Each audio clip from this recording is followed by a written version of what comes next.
Okay, guys, it seems like things are good to go here. Good evening to all the wonderful people tuning in tonight, and welcome to the Xbox Roundtable Podcast. This is show number 220, your regular Sunday night Xbox talk show where we talk about, well, hey, you guessed it, Xbox and a bunch of other topics from around the game industry. Naturally, this is your host Invader, and I am looking forward to all the points of discussion tonight, all the fine topics. The first episode for the Halo TV show dropped on Paramount. We'll give you our first thoughts and impressions on it. As well, Xbox has announced a new publishing division. We'll go into some details on that. Also, news coming out of the PlayStation camp. Ooh, should be interesting. All that and a few other things. But first, let me introduce the show panel. And if you did not see our social media post, we have an announcement. Crusader is officially joining the show as a full-time panel member. Crusader Bud, how do you feel being an official part of the show? So I was super excited when you guys asked me last week. It's a dream come true. I've always wanted to be on a podcast like this, and when Tim had first reached out and asked if I wanted to be a guest last year, I got so excited, and then that excitement tripled, quadrupled, so I'm very happy to be here. All right. Well, I mean, of course, I was like totally against the thing, but the other guys pressured me. Oh, okay, okay, all right. I'm just teasing. I'm teasing. But no, it's great to have you on, pal. You're a wealth of information, and yeah, looking forward to today's show and future shows with you. But yeah, guys, moving on further down the panel here. Hey, Tim Buddy, what's up? What's going on? Very happy to have Crusader join the show. Really feel like he's going to be a really strong addition. Sometimes I miss shows, sometimes General MLD misses shows, but you guys have always been pretty consistent, and I feel Crusader is going to be a really good add to this mix. We might be looking for another member. We've discussed that, but that's down the line. We have some old guys that could still be welcomed if they still want to come on, but we want to bring you guys a show every week. We want to make it one of the top podcasts, and we want to bring you the knowledge. And the reason why I and Invader and others picked Crusader was the guy is very smart. He's very knowledgeable. He knows what he's talking about, and believe it or not, that's kind of hard to find. And we're just glad that he accepted to come on, and pleasure to have him. Other than that, got over being sick. I have a couple of things going on. Somebody in the community, Cal-El, I'm going to be going to one of his services tomorrow. He passed away from TIC, the inner channel, or the inner, I think it was the inner channel Tick podcast. Yeah, that's the great guy, great person. Very sad to lose him, and I'm glad that I can at least pay my respects tomorrow. Shout out to the people that gave me that information. Other than that, yeah, it's been a pretty rough time. Just going through the motions. I know we've been kind of light on news. I think that's going to start to change in the next month or so. But we're going to have a good show tonight, and happy to be here. Mm-hmm. Yeah, Tim, by the way, I noticed you showed off some cool things on your channel. Did you purchase like something off of somebody that you know? Yes, well, I'm actually giving them. I actually had given a friend of mine in Microsoft one of his light boxes just as appreciation through the years, and they were really impressed by it. Nerd Propellant, you could see it on my Twitter. He does these like light boxes, and they're usually Xbox centric. I showed BioShock and I showed Starfield. Yeah, and I'm probably going to be giving them away. Maybe we'll talk about that on a podcast further down. The Starfield one, I might have a person that I want to give that to, but the other one, the Rapture for BioShock is really cool. Different colors. Yeah, we might be giving that away. But he does great work. check out my Twitter. I did a video and I put up some of his work. It's pretty affordable stuff, great gifts, stuff that you can hang on your wall. Highly recommend it. I did a video outlining it. Nerd Propellant is his name, and follow him on Twitter. And that is at Nerd Propellant. I think it's PROPE PRELLANT.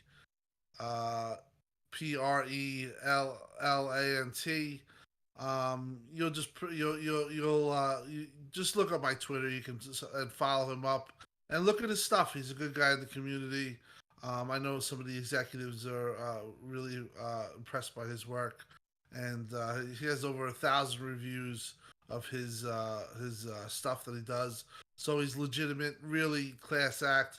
Packaging is done like because of the nature of the box is really superb. Have to say his experience and just his help with everything, because I originally had come to him because I wanted to send out a gift to a friend at Microsoft, and that all went well, and he helped me out with that. So he wanted to give me these two to show off, and as part of the community, he's a great guy. Follow him up, Nerd Propellant. Good to know. Thanks for sharing that, Timmy. But yeah, because those looked pretty cool from what I saw. Definitely check out Tim's channel if you haven't already for some video on that. Moving on down the list here, Centurion Buddy, how you been the past week? I'm doing pretty good, man. How's everybody else doing? I mean, it's Sunday night. Tim Dog's feeling better. We have a new panel member with Crusader over here. I'm totally excited. Lots to chat about. A lot of great games. I mean, I'm hearing a lot of good things from some friends of mine about Tina's Crazy Wonderland, or the new game from Gearbox that I'm actually just kind of circling on, wondering if I have the time to even play it, because I mean, dude, I'm drowning in a backlog. I can't put down Dying Light 2, and there is just way too much to play. Yeah, I was about to say you may want to resist for a little while, just saying, because I know your backlog. It's similar to mine. So. Oh man, dude, freaking the word backlog does not do it justice anymore. Logjam, maybe? Yeah, Game Pass also really kind of adds to that backlog of making you feel guilty. I mean, I haven't even touched Galaxy yet, that GTOG, Guardians of the Galaxy.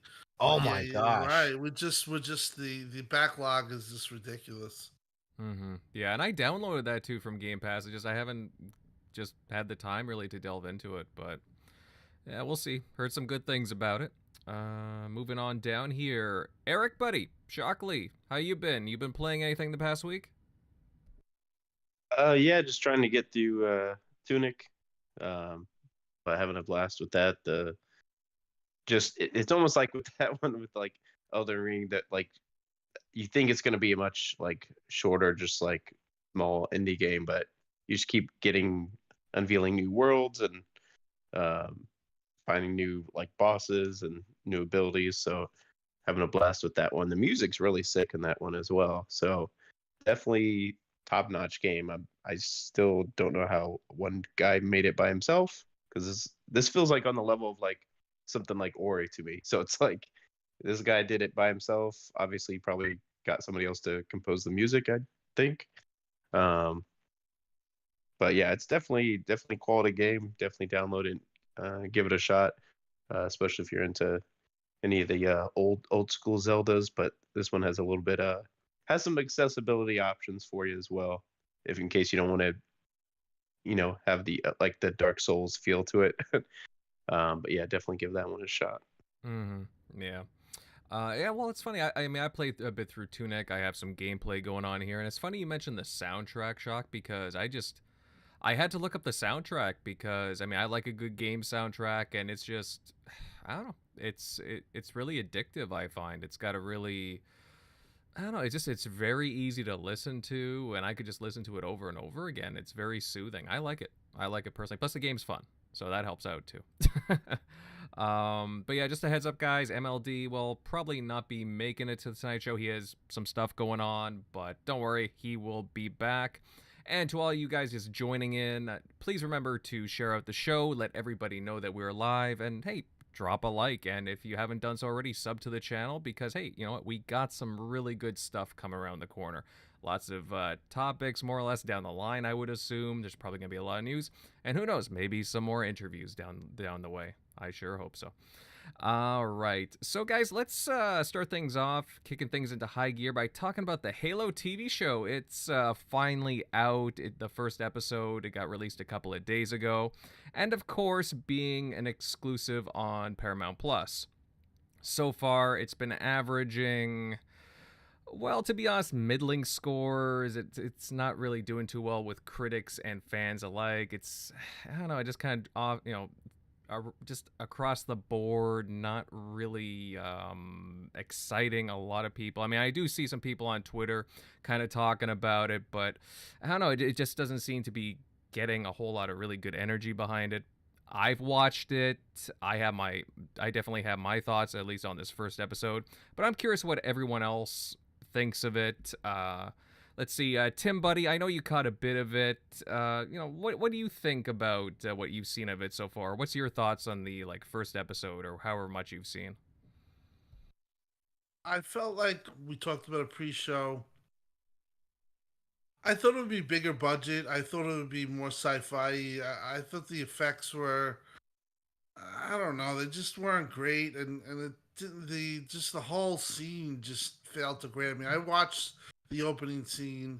I am going to go back to it, but to say that it didn't pull me in the way a lot of other shows did is the truth. I don't think that I'm going to like this that much.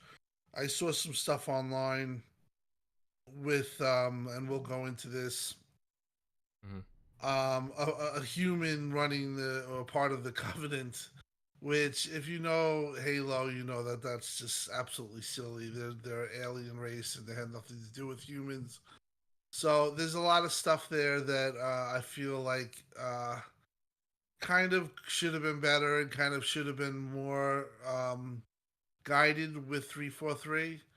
But to be honest, I think it's just going to be like a mediocre show. It could get better.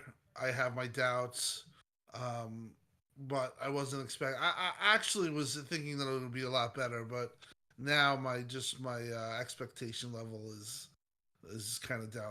I don't like what I'm seeing, what I'm hearing, and kind of turned off by it. Mm-hmm.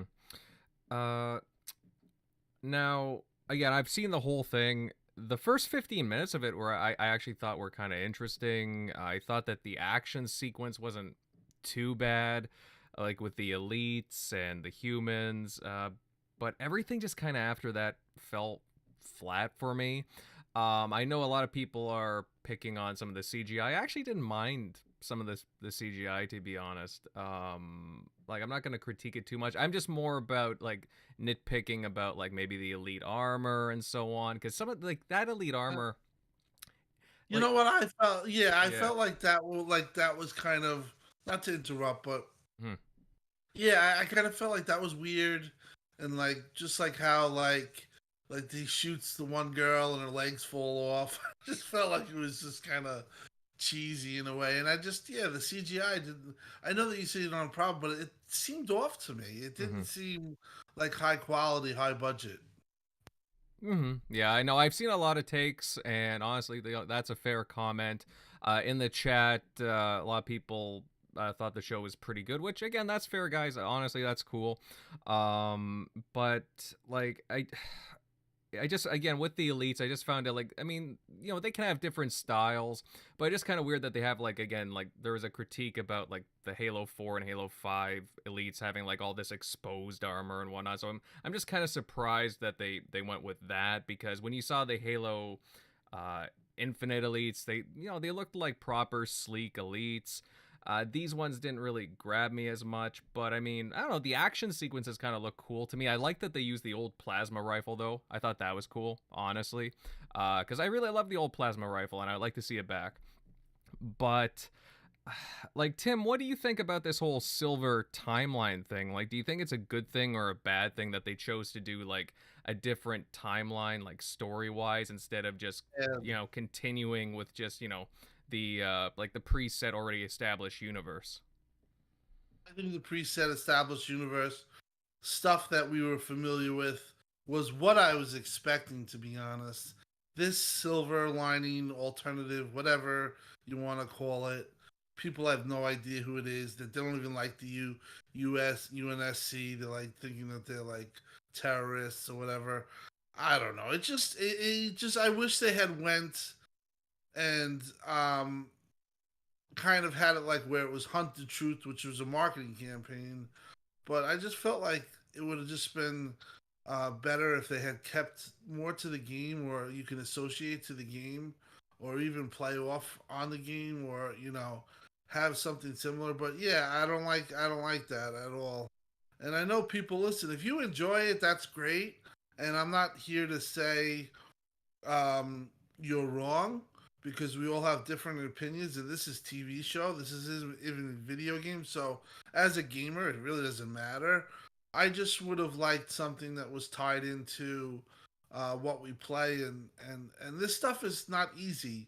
Even like Uncharted, which did very well, and it was a movie. The reviews were horrible for it, and everyone said it sucked, but it did very well. Now I know you and I talked about it, that the numbers that they're saying that it broke records might not mean that much, because it's a relatively new service and they haven't had that much out. Maybe 1883, a couple of other shows, but the fact that it did break some records, it is a little positive thing, I think. You're gonna have to see how this goes, episode 2 and such. Like, I mean, I've seen on Twitter stuff, people reacting to the show like, oh my gosh, like he took off his helmet. I'm not too disturbed by that personally. We've seen him, like Master Chief, like there's been glimpses, he took off his helmet in an end scene, like at the end of a couple of games. Even like in expanded universe stuff in comics and in books, like we know what he looks like. It's just I'm kind of surprised that they all took off his helmet in the first episode, and he doesn't really look like Master Chief to me, like Pablo Schreiber, the actor. Maybe that's a small critique. It's just I don't know. I don't really like the casting overall personally. Just not really doing it for me. Even like the voice, like when he has the helmet on, he kind of sounds like Christian Bale from Batman. Yeah. Like I realize that Steve Downes, he can't do everything. I just wish that they had maybe cast it a little more precisely, a little better in that regard. But again, I'm not a showrunner or anything. What do I know, right? It's just that's how it comes off to me. It just like, to me, like, I know we've known for a while, at least for a couple of years, that the show, like, well, I don't know if it's been a couple of years actually, but we've known for a little while though that the show wasn't going to be canon. But there's so much that you can do in the established like Halo universe that you can expand upon. Like take Forward Unto Dawn, for example. Remember when they had that it wasn't a series, but they had that little like mini movie right before Halo 4. It was Forward Unto Dawn, and it told like a little story there. But I believe that was still in universe, and to me, I thought they did a pretty decent job there. I was more involved.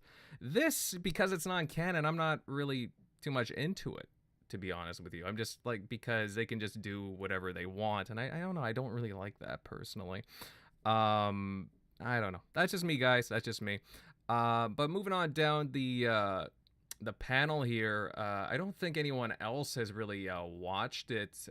Crusader, have you seen any clips or anything of the show? Have you been able to like see any media? Oh, sorry, I was talking on mute.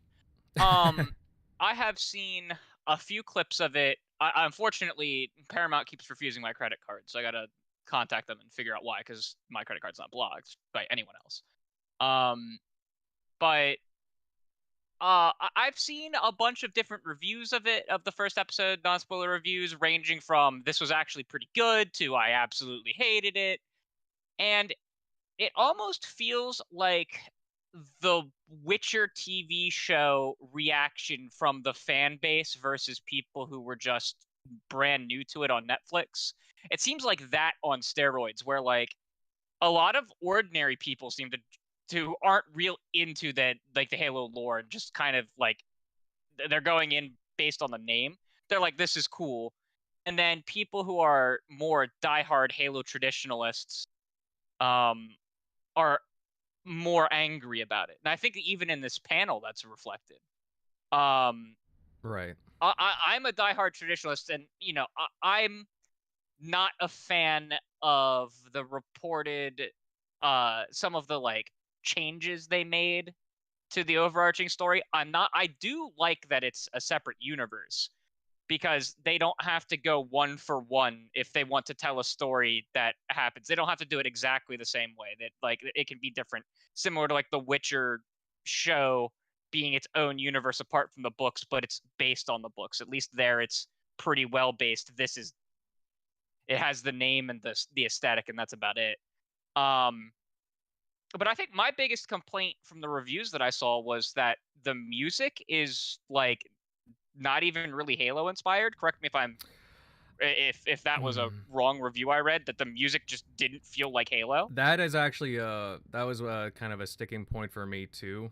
Actually, I made sure to write it down because it lacks that familiar classic Halo theme. It just, to me, again, people in the chat, you are more than welcome to disagree with me on this, but to me it was just very bland. There's no, even throughout the show, there's not like really anything that kind of reminds me of Halo. You would think the intro music would be reminiscent of anything. Like, it doesn't have to be Marty O'Donnell or anything, obviously, but just something, just close to it. It didn't, I don't know, just wasn't there for me.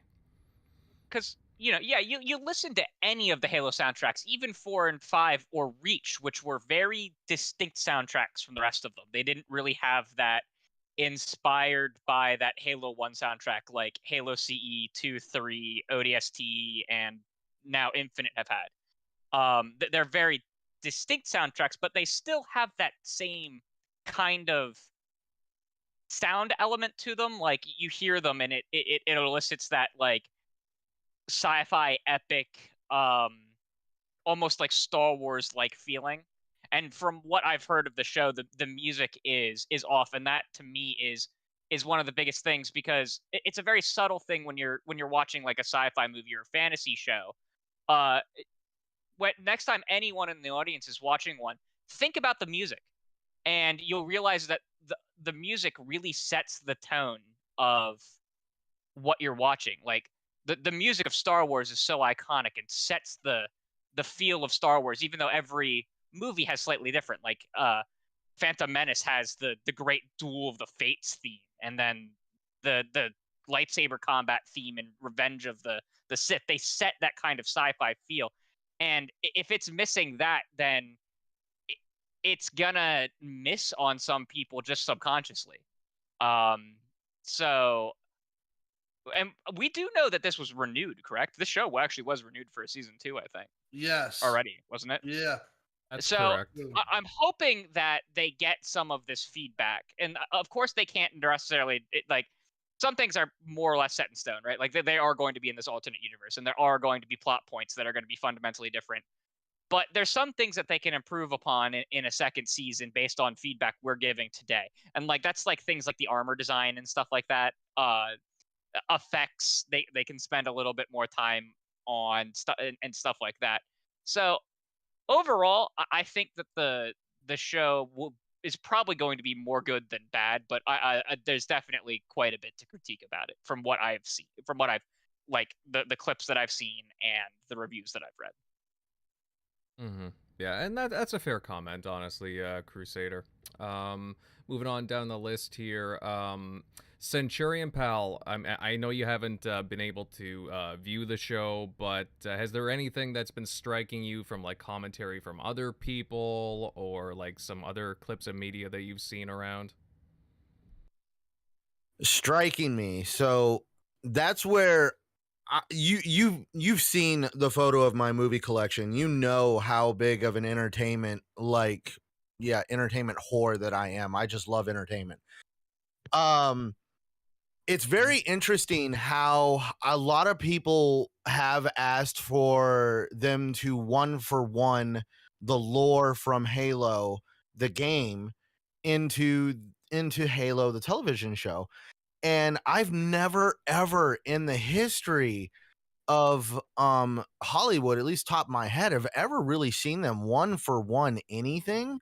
I'm always used to them trying to forgive saying it like this, but just I don't want to say fit a narrative, but they always take on what's going on with world events and they somehow incorporate it into the television show to kind of fit what's going on in the world.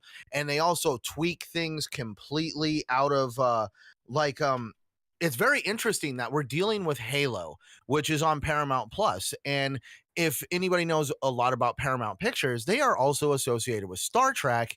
And what did they do to the Star Trek franchise? They love going back in time and just screwing with the lore. And I mean, when they came out with the Star Trek movie, there hadn't been a Star Trek movie in a very long time, and it was the very first one that came out. I think J.J. Abrams helped direct it. Yeah, with Chris Pine as Kirk and whatnot. Yeah, and now it's now being referred to as the Kelvin timeline Star Trek movies, and that's because forgive it if you guys don't watch that movie by now. You obviously don't like Star Trek. I don't like giving out spoilers, but let's just face what it is. The Romulans go back in time and they basically kill Kirk's father, which basically creates this ripple effect through all the movies. Now they basically know that somebody went back in time and screwed with something, and everything that has happened because somebody is screwed with something has been as a result of it being messed with. And so therefore the Star Trek series was completely thrown on its head. And for a while, I actually didn't know if I liked it or not, but it actually grew on me. I enjoyed watching them, and I actually feel that it was actually a really cool, unique idea. Now that's where, when it does come to with the Halo television series, the one thing I have seen, though, a lot of people talk about are the little things like the music not being Halo. I've seen a lot of stuff like that. I even read a couple articles. I remember on Twitter, somebody slowed down one of the images and there's a Chevy Tahoe in the background. Yeah. And that's where it's little things like that can amount up. Like, and now if Tim Dog's saying it's low budget, I can handle low budget. We all watched, I think it was like Deep Blue Sea or whatever it was with LL Cool J and the Sharks. We have seen some very low budget effects. I'm pretty sure that as long as the story's tripping. I should say I thought it would be really high budget effects. Where it's okay budget effects, but I just thought it would be more state of the art, to be honest. There's a plasma pistol in one of the shots that's not painted. See, it's little stuff like that.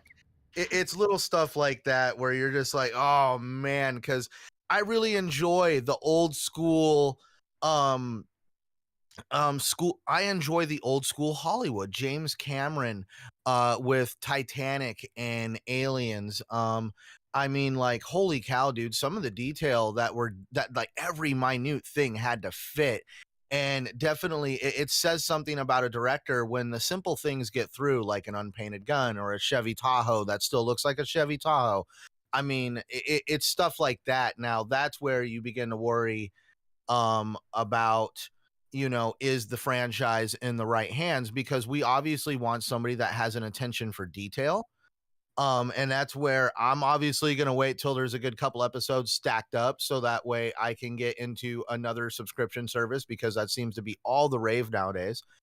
And that's the only reason why I have not watched it, is because I'm just like, man, another subscription service. I really want to add another one? Again, like I was telling you before the show, Centurion, there is, was it in the Game Pass Ultimate Perks? I can't remember if it's a month long or 3 month long. It's a month. 30 days for Paramount Plus, and that's what I use because I have no other reason to view Paramount Plus, or have another streaming service, like you were just saying. But it's there if you want to check it out at some point, right? So right, but I want to check the show out. Now, I just wanted to back up what Crusader said a few minutes ago on music. Now, music, especially if it doesn't fit, that could be a big freaking problem. Like you named off a couple of them, but Mass Effect, we all know we know the music from Mass Effect if you're standing in the room with it. And another franchise that has really benefited and really gotten a lot of headway for Netflix has brought back a lot of synthwave and popular stuff for the 80s was Stranger Things. So music like that, I mean, really can actually have a very big influence on a show. And if people's, assumptions are right, or just the way they feel that it doesn't fit, definitely that could be a big problem. Possibly. I don't know. I'll watch like the next couple of episodes, depending when they drop. I have to look at the schedule, but it feels just very off to me. I don't know. Again, maybe it's just because I'm not cool with like having the other timeline. It's just like, again, if you like it, that's fine. It's just like I like there's just certain things that I just can't reconcile with this show. Sorry, go ahead, Crusader. I was just saying, at the very least, this is, from everything I've seen, this is far, far leagues and miles away better than the final season of Game of Thrones.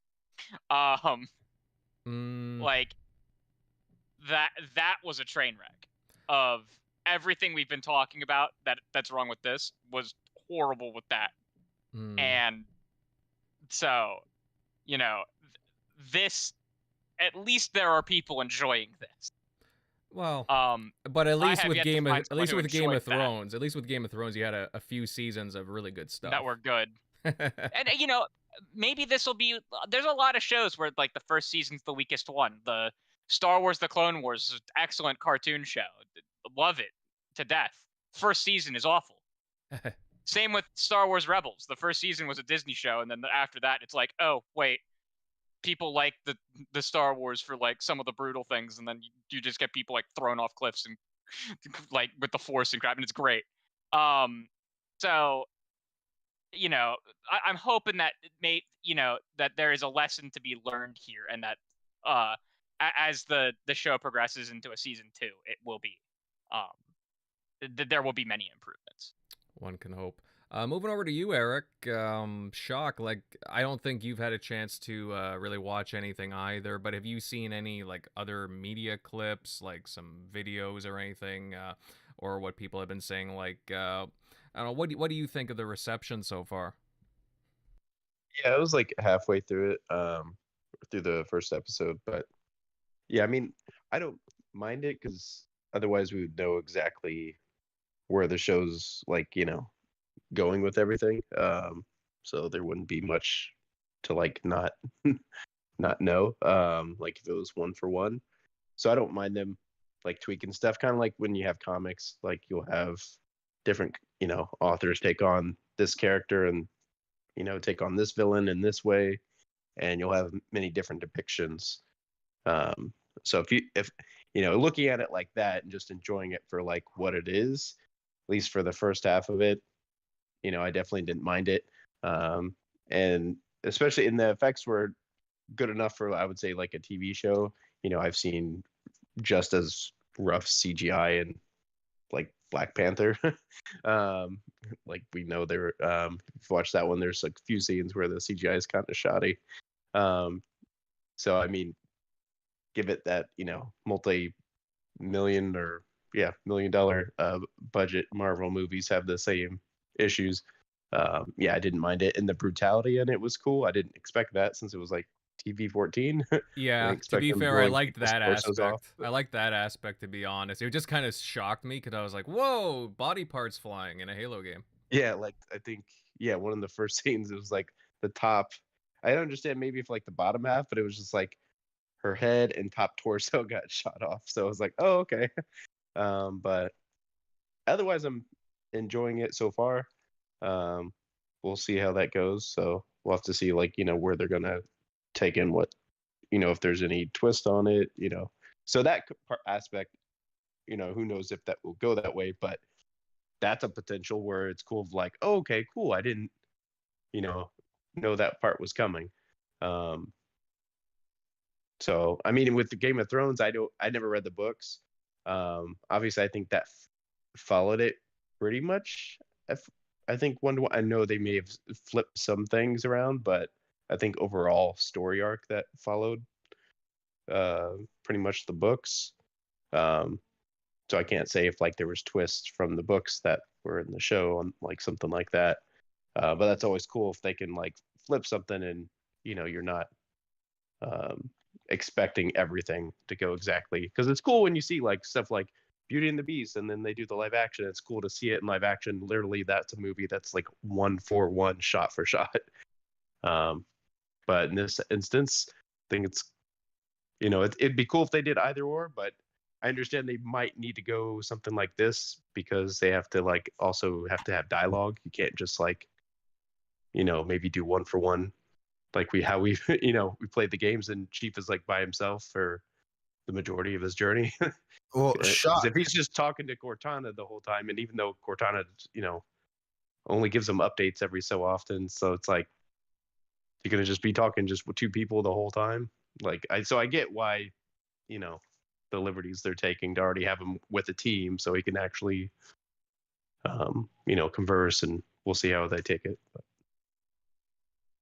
Shockley, no, to add on to the whole 1-for-1 thing, what I was really getting at was I remember growing when I was a kid, I read Jurassic Park, the book, and in the book, the guy, the creator, the old man that created Jurassic Park actually dies in the book, but when you go and watch the movie, totally not what happened. And I hear the book on that one's completely different from the movie. Yeah. And that's where I remember reading books back in the day and then going to go see the movie. And at that point, I just got used to like, oh man, they just have liberties with whatever they want. They never dude, if you go back and see how Ghostbusters was created, if you go watch the documentary on that, there was rewrites going on during the middle of filming. So they didn't even know what they were filming sometimes. I mean, Hollywood is just absolutely crazy at times. Yeah. And if it's 1-for-1, they might be able, so it might not get made. Like if someone's just gonna like, oh, well, if I have to only take it that way and I can't, make it how I want to make it, cool. I'll just pass on that and I'll take on a different license of something else that I can have liberties with. So we might not even, and that may have been the issue of like, who knows why the whole Peter Jackson thing never happened, 15 years ago. That was supposed to happen. We thought we were going to get a Halo movie made by Peter Jackson like in the mid 2000s, but that could have been an issue of like, hey, you can't take certain liberties, and then I can see where someone like Peter Jackson would be like, okay, cool, I'll just move on to something else. I mean, you can make some creative decisions. I'm not saying that you have to be 1-for-1 with everything. I mean, again, like, I see the word traditionalist being thrown around here, and that may be so in some cases, at least for myself. But I mean, I just find that there's a lot of unnecessary changes in the show right now. And if I will say I'm in your same boat, Invader. Yeah. Because when I read Fall of Reach and when I heard 343 was making Reach, and then that's what we got, I was upset. So because I was like, oh wait, I thought I was going to get play all that through those scenarios and all the cool things that happened in that book, and then I was like, oh no, I'm not Master Chief. I'm okay. Oh well, yeah. So I get what you're saying. I get where you come from. So yeah, well, wait, well, I mean, Reach was still done by Bungie, but like it doesn't, like, again, it doesn't have to be 1-for-1. It doesn't even have to be based around Master Chief for crying out loud. I mean, it's just, again, how you go about things. And I mean, I won't go into like the topic for very much longer, but it depends on how you deal with certain things. And I just judging by the first episode alone, I don't know how long I'm gonna stick with the show. Guys, I'm a huge Halo fan. I've been invested with Halo for a long time. I buy all kinds of stuff.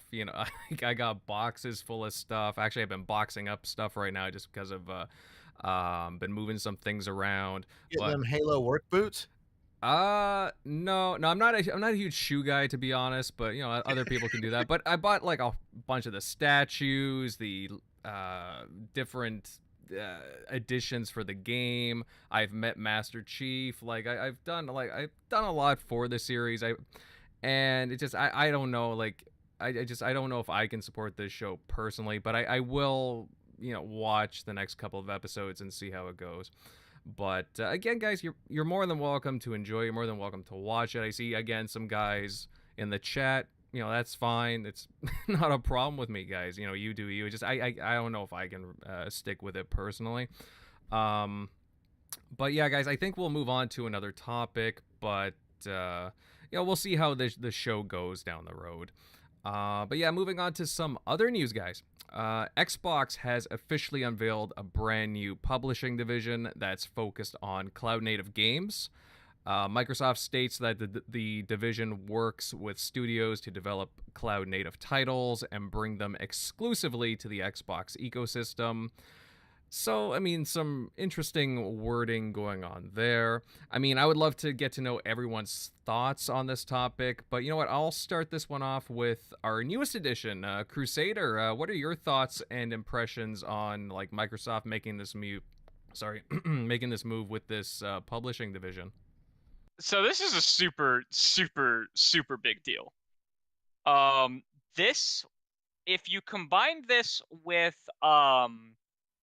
the Activision acquisition that's coming in, this will mark Microsoft's 7th internal publishing entity. They technically this will technically be a part of Xbox Game Studios as its higher up division.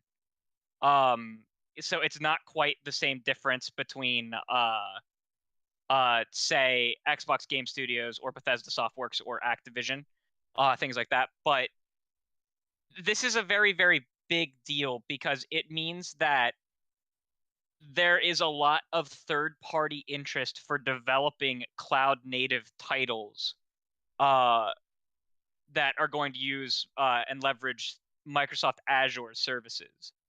And just to clear it up for anyone in chat, anyone listening, there is a very big difference between a game being a cloud-native game and a game being an xCloud exclusive game. This is not about exclusive games for xCloud, though that will be a like side effect. Like these games will be part of xCloud, but these games will also be games you can straight out buy.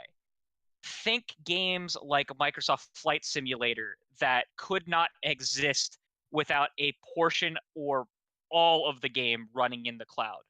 Microsoft Flight Simulator uses, I believe, like something like 2.8 petabytes of Bing map data. Yes, Bing has map data. No one uses it. It's Google Maps, but it uses 2.8 gigabytes of actual satellite data to render the beautiful looking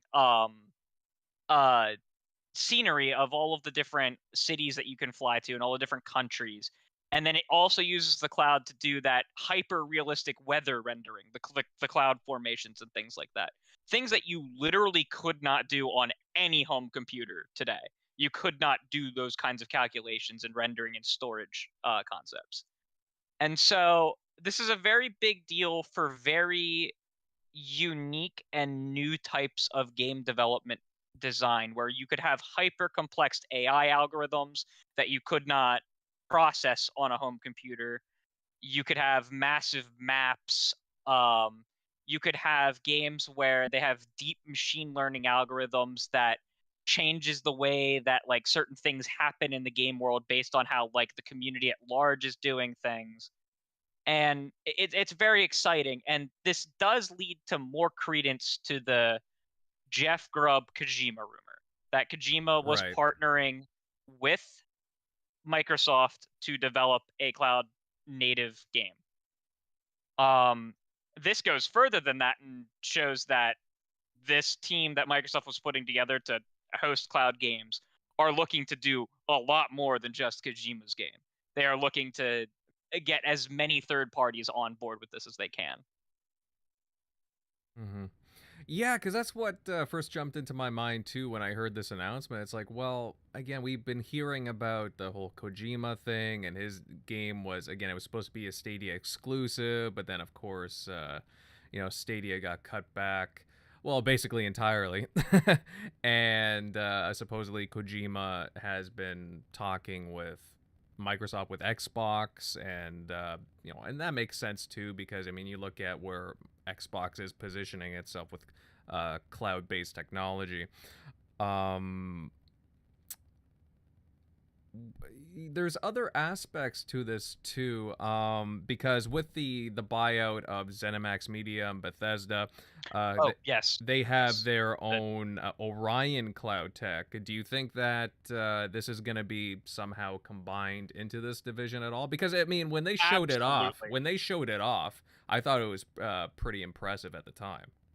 So Orion Cloud Tech, this is actually the kind of place where it's useful because of how the cloud streaming with xCloud works. Orion's not actually that useful because it's essentially just everything's running on an Xbox in the cloud, and you are literally just streaming everything. There's nothing that's going on your end when you're playing it, except that the picture is rendering on your screen. With games like this, a portion of the game will still likely be running on your system in some way, shape, or form.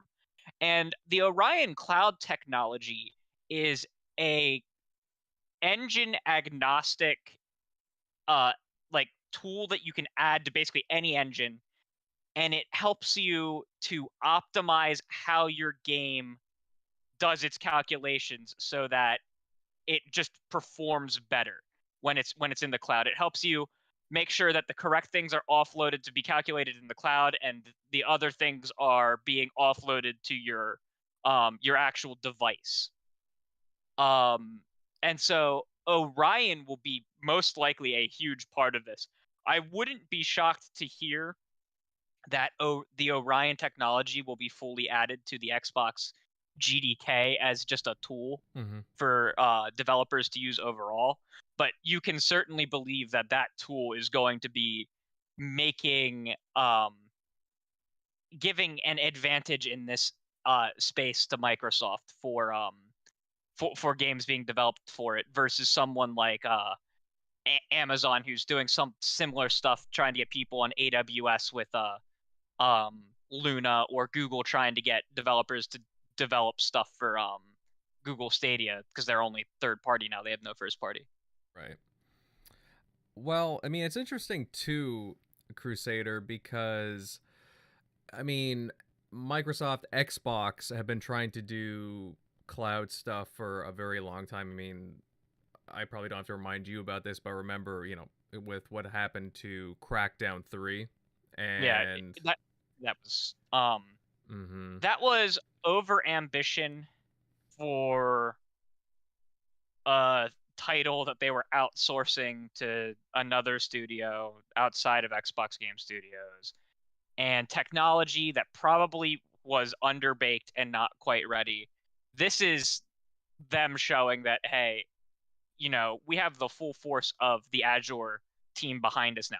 Because we've had a lot of shifts within Microsoft since then. Xbox is now on the actual leadership council at Microsoft. Phil is an actual, he's not under the Windows bracket anymore. He's not under anyone. And so he can actually leverage the other divisions just as the other divisions would leverage him if they had the same opportunity. And I think that the technology has evolved to a better point, especially now when you look at the success of Microsoft's first, it's not totally cloud native, but it's the kind of games you can really expect from this with Flight Simulator. Flight Simulator is the golden standard of what you should be expecting from this and what you should be hoping for from this. It uses the cloud in a hyper unique way to make a game that could not exist without the cloud development. Yeah. No, I totally get that. And I guess what kind of hurt Microsoft too, even or Xbox, was well, who was it? Epic that bought CloudGen that had the technology behind all the cloud stuff with Crackdown 3, if I'm not mistaken. So Yeah, Epic bought them, and then like 2K bought the studio that was developing it, and it was a whole mess. oh yeah, that's it. Yeah. So again, I'm not don't worry guys, I'm not pinning anything on Xbox there. Just everything got kind of screwed up after all that. So I totally get it. Tim, I gotta ask you, what do you think about this new cloud native publishing division here? I mean, it seems highly ambitious of them. Yeah, I think it's a really good thing. I think we talked about this a while back when Kim Swift moved over from Stadia over to Xbox, and this signaled what type of stuff that would be going on. A lot of the stuff that Stadia said that they were going to do, whether it be native multiplayer games in the cloud, whether it be physics, in the cloud via destruction, stuff like that. If you watch Stadia's premiere, and if you're interested in the subject, watch Stadia's premiere, because basically this is what Xbox is now with this division gunning for. Now, is this a couple of years off? No. This is a part of the Sega partnership, which talked about not that they're going to be exclusive games, probably on Game Pass, I would think, but this is going to be a part of that technology, flight simulator technology, Crackdown, even though it was disaster, that technology, and other technologies that still haven't been tested out that are in its infancy. So the fact that they're doing this is just shows that they're forward thinking, that they have a vision for the future, and that really they're the only ones other than Epic that's doing this. And the fact that they picked up Bethesda with the Orion technology, it goes to show you that Xbox in yet another area is leading, or at least pushing the envelope. I mean, the reason why I like Xbox is because they do stuff like this. You know, they're not just sitting on their ass and saying, hey, we could just make single player games and we don't need to do anything. We don't need crossplay. We don't need this.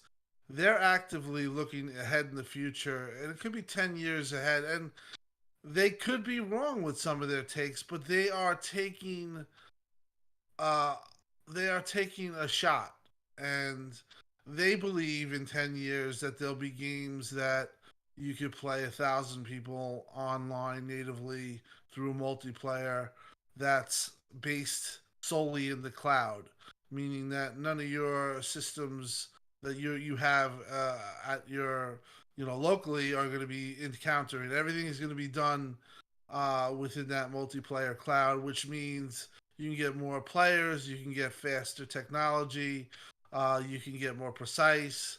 There's a lot of advantages, and the fact that they're doing this and developing this just goes to show you that they want to lead, not in one specific area like console sales. They want to lead in everything. And even with Phil's comments recently about how Game Pass model is not the only model, how they want to lead in everything. That's kind of where he's going with this. I think that being that he's the CEO of gaming, he always believed in cloud technology. He was really big onto the Crackdown 3 until it obviously fell through with David Jones and that whole deal that we went over. But, Xbox has a future where they're encompassing everything from mobile to cloud to whatever you can think of with the gaming. And I have to give them a lot of credit, because they could just say, hey, we're not doing shit and we're just gonna do what we want, make Starfield 2, 3, 4, and we're not gonna push the envelope. We're not gonna use these technologies that we know can enhance gaming, make it better. Instead, they're doing this stuff. They're hiring people like Kim Swift. They're spearheading deals, Sarah Bond spearheading deals with Sega to use this technology and use some of these ideas to give us, the gamer, the better experience. And a lot of people won't notice it because they don't understand it. But, you know, Xbox is right there at the forefront, whether it's from xCloud to this, to even trying something like Crackdown 3, which failed, or just even what they're doing with Flight Sim, as Crusader pointed out, is fantastic stuff. And again, this is like a core reason why I love Xbox and love Microsoft. They're taking shots, and they're putting a lot of money and effort into stuff that it could very well benefit us in the future, instead of just saying, hey, you know, we're gonna, you know, what I've heard a lot of people say, just be exclusive console games, single player games, and, you know, not really push the envelope. You know, they are out here with a plan, and they have a vision, and they're taking a chance on it. And this is another group that you can add to the numerous platforms that they have, or groups that they have, that are making games that's very ambitious. This is probably the most ambitious of all, and it's probably years off, you know, 5 to 10 years.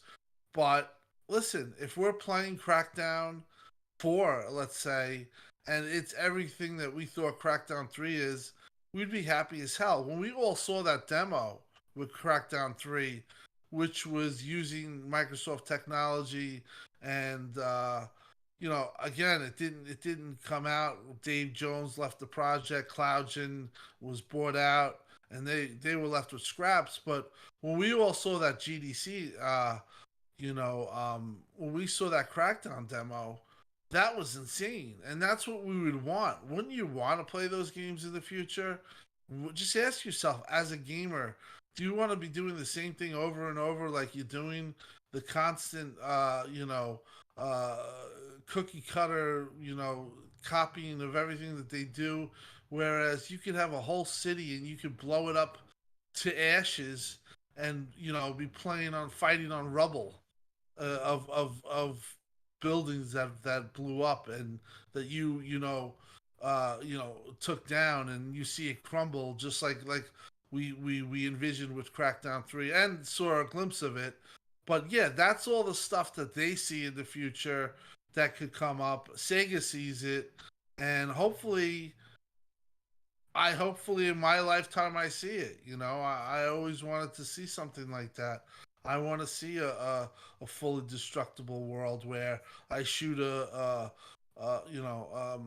playing Call of Duty, let's say, and it's 10 years from now or 5 years from now, and I shoot a rocket launcher, and it smashes off a building and blows up the building, and you see the building basically crumble, and it looks real. I think that's the next step for gaming and realism, and I just have to give Xbox a lot of credit here. They're pushing for the future, and they're taking a risk, because, you know, this stuff can definitely fall on its face, and or not get implemented, just because sometimes the old way works and the tried and true, you know, formulas work. But, you know, they're thinking that they can make a better experience for the gamer, and that's why this deal and the deals like Sega is why Microsoft is leading the way in gaming, in my opinion. Mm-hmm. Well said there, Tim. And yeah, just to see the growth of the Xbox division is insane over the past 3-4 years, just with the newest additions, whether it be like studios, the technology they're investing, the different manpower, the people that they're hiring. It's just really impressive across the board. A lot of quality going in there, and you know, we gotta thank Phil for that, and Satya. Satya's done a hell of a job investing in the Xbox division. Kudos to him. Let's see. Centurion, like, I would love to know, like, your thoughts on this. What do you think about Xbox unveiling this new division? Do you agree with what Tim is saying? What are your thoughts? Okay, so let's just start with, this is really awesome. It's good to see that Microsoft is helping spearhead a movement that isn't exactly the norm right now. Crusader did talk about how that there is starting to become interest in cloud-based gaming, and Microsoft definitely has the ability to spearhead that entire movement with the integration of Azure and everything that they've been doing with the cloud, with xCloud. And as Tim Dog pointed out, I think it's really interesting. And he mentions 10 years and talks about how games could be fundamentally different. The first thing that came to mind and listening to everybody talk earlier this month at GDC, Ubisoft Stockholm had a couple reps there. They did a presentation on Ubisoft Scholar, I believe it's called. It's a weird looking word. I believe it's pronounced as Scholar. They're actually kind of doing the cloud thing as well. So Microsoft is not alone in this venture. They are not the only company that believes that there is a potential there to change gaming completely. There was comments made by the actual the managing director of Ubisoft Stockholm, saying how would you imagine what games could be in the future, and then start to build towards that to create new experiences. Because in general, games are usually an iteration of what has been done before. We want to break free of that and build something big. And then the technical director comes in, starts talking about how, like, technically the gaming industry is limited and based around hardware limitations and computing limitations. It's all based on hardware limitations. Now, what if you could get out of those hardware limitations and take into something that, like what they were talking about with Scholar, which is cloud-based? It would be, he goes in the saying, it would, in essence, it is also a really huge shift of mindset. Try to look 10 years into the future and imagine what games could be, and what you could expect out of games and how you could make them. The limitation has always been there for as long as we've made games. In actuality, what we've been really good at is hiding those limitations and working around limitations. That's sort of our expertise, actually. Now, what Scholar actually enables us to do is totally remove those limitations rather than pushing the boundaries of them. Cloud tech has the way of creating a new form of gaming, a new way of imagining gaming. Ubisoft basically is trying to say it would create new types of games, new types of social experiences. We saw Microsoft try that with Crackdown 3, and sadly, because in my opinion, of things that took place, especially on the development level and developers being switched, and all of a sudden them having to take technology that nobody had ever done before, and in the middle of it try to give it to somebody and save it. It's really good to see that they are still doubling down on a really good piece of technology that could fundamentally change gaming. And this is a step in the right direction to have a division dedicated to what is essentially going to probably be the future of game development. We've heard Phil Spencer talk about how they want to create a developer suite on the cloud for game developers that either A, don't have the room to have these high dollar computers, or don't have the money for these high dollar computers, and they can go in and build games on the cloud. And then they can also make very complex games on the scale of Flight Simulator that would be able to run on the cloud because no computer could possibly run them. Mm-hmm. Well said. I gotta admit, I'm loving the commentary from everybody on the panel tonight with regards to again, the cloud division here, because again, when you're talking about like cloud gaming and just building it up, I mean, this is an initiative that started, well, years ago, and Xbox is on the forefront of the cloud gaming scene at the moment. I mean, you would have thought Google Stadia, like an actual system dedicated to this stuff, but they just, they didn't really have the strength to carry on in the space, unfortunately. But yeah, Xbox is really taking the reins of the cloud gaming. I'll be curious to see moving forward what Sony does with PlayStation when it comes to cloud gaming. Obviously, they have PS Now, but that's more streaming, obviously. Just very, very curious overall. Shockley, buddy, I would love to hear your commentary on this. What do you think of, do you agree with what everybody's been saying on the panel? What kind of input do you have with Xbox unveiling this new division? Yeah, pretty much. Yeah, in agreement there. Yeah, I mean, it's pretty cool that they're taking on but specifically a publishing division to definitely get some of these, probably be one of the first, or maybe not the first, but like the biggest one, probably spending in, or putting the most money in this area of gaming. So um, it's definitely cool for them to see the investment that they're putting into it, that we can get some experiences that we aren't possible on the console, and it also some gives them some exclusives, like to like their um, Game Pass service, or maybe you don't have to be like in the service. Like maybe you could still like buy into like buy the license to play the cloud game, or however they decide they're going to do it. But it's definitely cool, and hopefully they have some cool visionaries like Kojima, see what he can do with his vision, with what he wants to do with a cloud um, cloud-based game that's only possible with all that computing power versus just like on a regular console. So but yeah, it's cool that Xbox is putting all these, they're actually, or Microsoft's actually like putting all this money into gaming in all different avenues. So I mean, we'll have a lot to play with with all these different publishing divisions they're ramping up. So it's only more content for us. So can't complain. Mm-hmm. Yeah, I'll just be curious to hear. I mean, we see these announcements being made of the cloud division. We knew Kim Swift was involved with the cloud gaming initiative, obviously.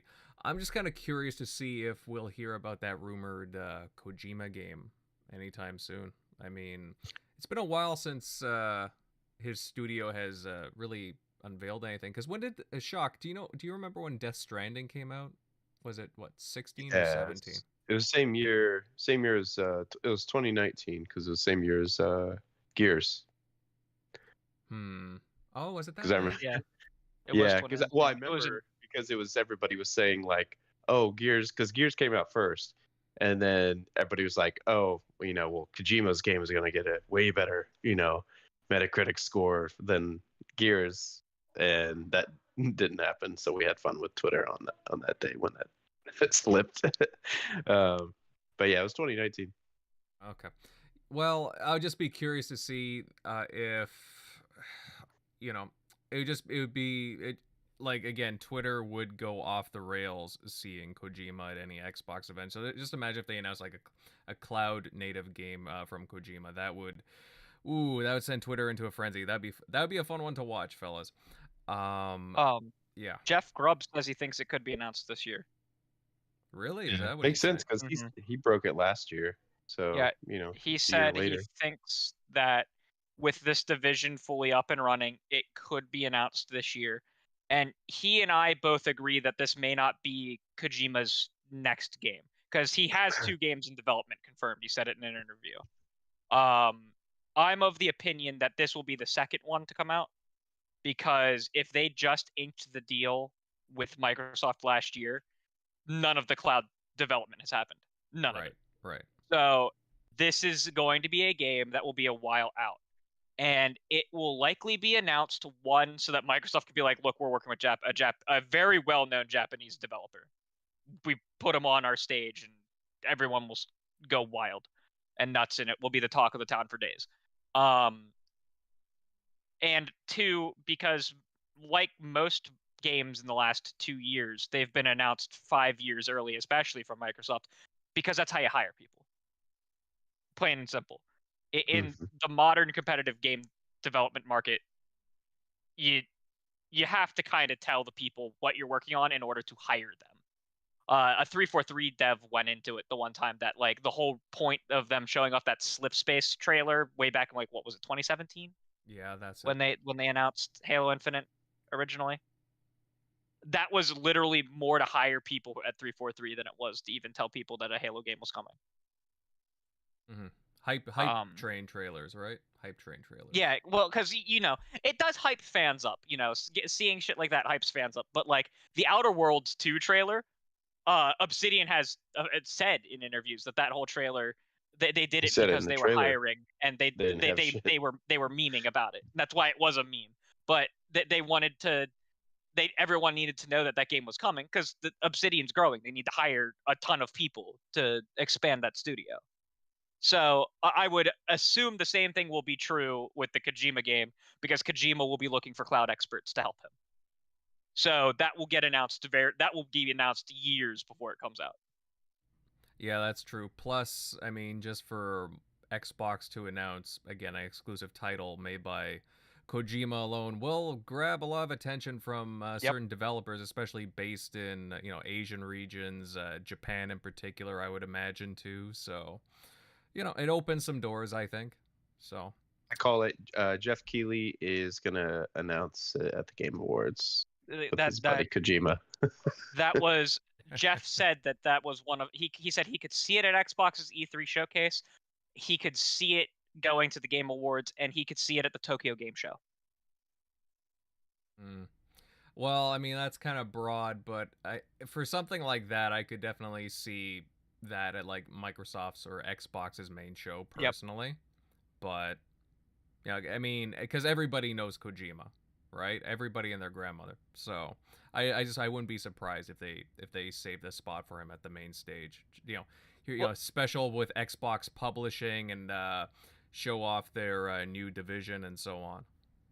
You do have to wonder where that would be more valuable though, because more people watch the Game Awards than they do any of the individual showcases, because the Game Awards are kind of like for everyone, no matter if you're a fan of Xbox, PlayStation, PC, Switch, Square Enix, whatever. It's kind of an event for everyone, and it just gets far more viewership. So I wonder if, because everyone knows Kojima, if they save it for the Game Awards, because more eyes will be on it, especially eyes of the people who aren't in the Xbox camp currently, because that's the kind of people you need to that Kojima's gonna make think, right? Like us, we all love Xbox, Kojima coming is just another great thing that we're getting, that another great thing we'll be excited for. Kojima could be the reason that some new people come over to Xbox, and so maybe they will hold that for an event that's more centralized. Mm-hmm. Yeah, that's a fair comment, and really, there's, like you said, there's a couple of different events that he could be a part of.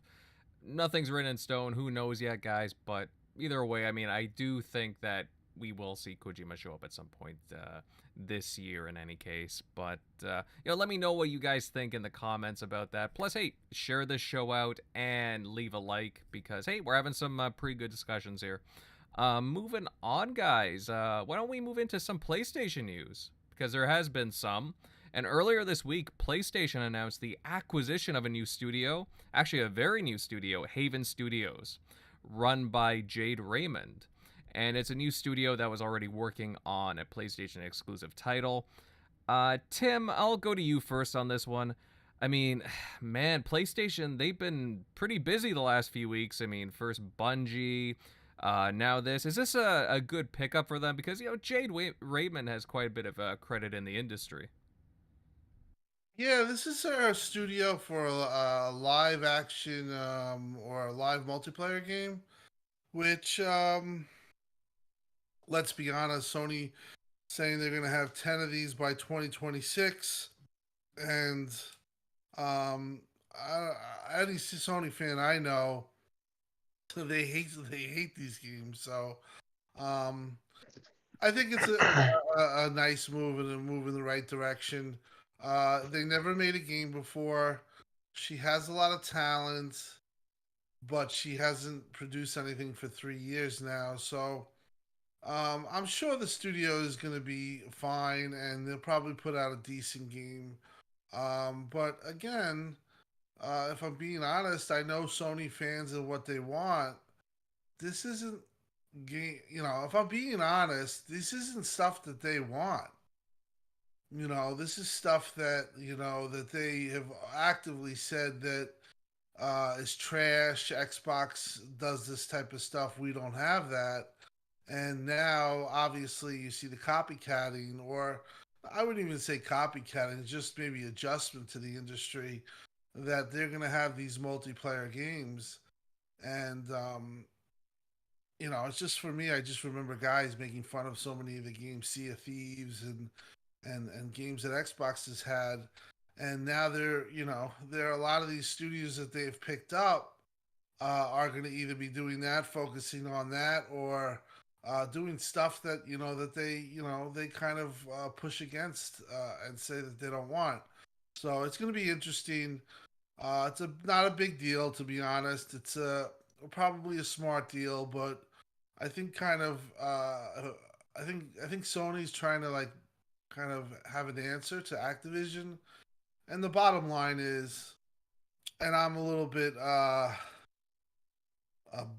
I guess you could say maybe a little bit uh, overconfident, but if Xbox gets the Activision deal, that's going to send a ripple through the industry. It's going to propel Xbox, I believe, to number one, and it's going to put them in a really strong position. I was arguing back and forth or debating with Tay Kim, who's a friend of mine. I know that some people don't like him from Bloomberg, but like I talked to him in DM, I said, there's just going to come a time if this deal goes through for Activision. I just don't see any. I don't see Sony matching them. I think that the Bungie deal was a smart deal, but it was maybe they overpaid a little. And again, it's a multi-plat, and again, it's for a lot of stuff like that's going to be aiding live multiplayer, gas model games, which was a bad word in the Sony community for so long. So, just from what I'm seeing and everything, I don't think that the direction Sony's going is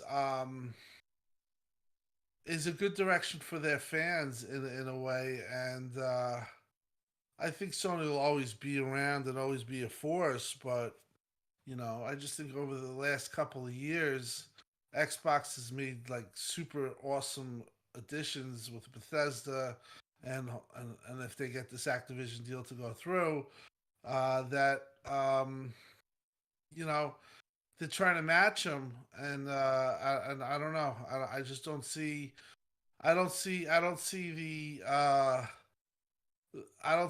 Sony fans going crazy for the gas model game. I don't know. We'll see if they do well. Games like this have already proved themselves on the Xbox platform, with whether it's Sea of Thieves, Grounded, I guess you would say. But we'll see. For me, it's just another deal. But I really feel like Xbox has rocked the industry with this $70 billion deal, and that's if it gets passed. I think it's such a big deal that there is, we went through this ad nauseum and over, that there is a possibility, a 20% chance that this gets knocked down, just because it really does put them in a really strong position for the future. Whether it's for monthly active users, they're going to start to count, Candy Crush, and people are they're going to flip when Xbox is saying, hey, we have 255 million, monthly active users. That's the most out of anybody, and it's, double Sony. People are going to say, oh, that's bullshit because of Candy Crush, but it is what it is. And again, with the whole Activision deal with BattleNet and some of just the multifaceted nature of what's going on there, including the IPs that they have and the developers that they have, the whatever 5,000 developers and 10,000 workers that they have.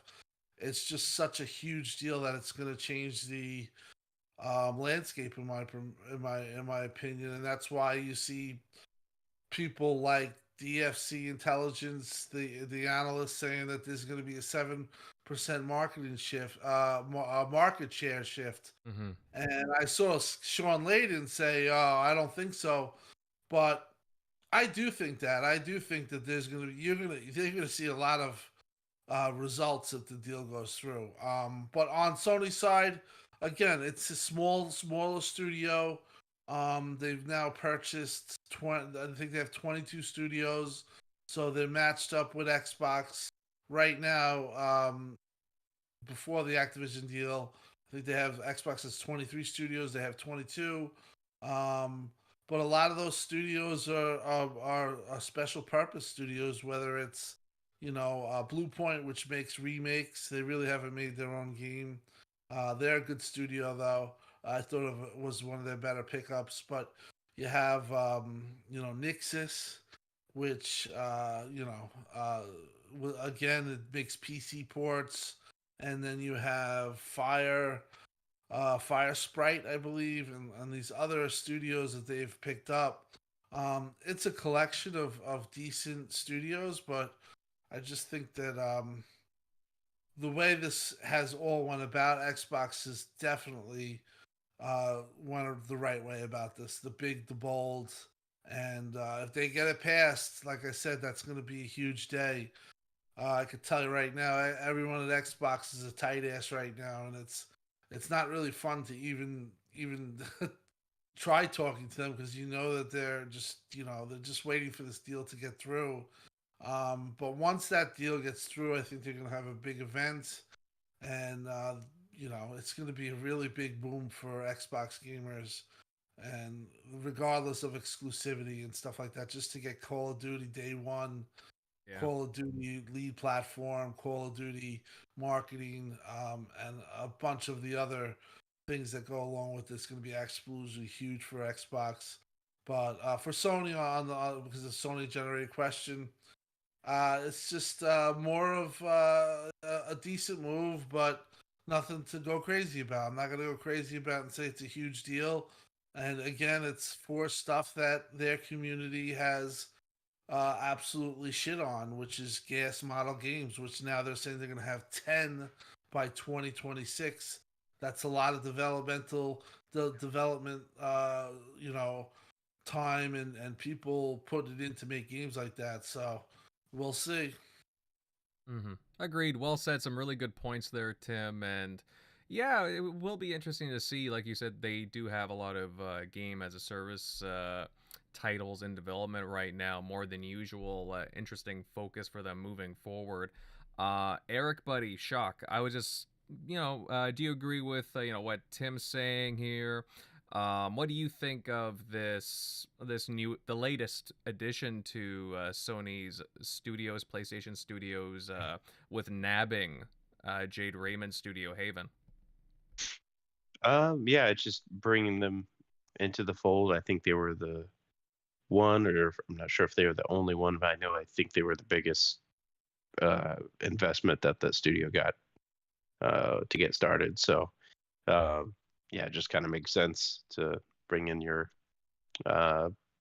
partners that you're very invested with, bring them into the fold, especially as all these other studios are getting nabbed up.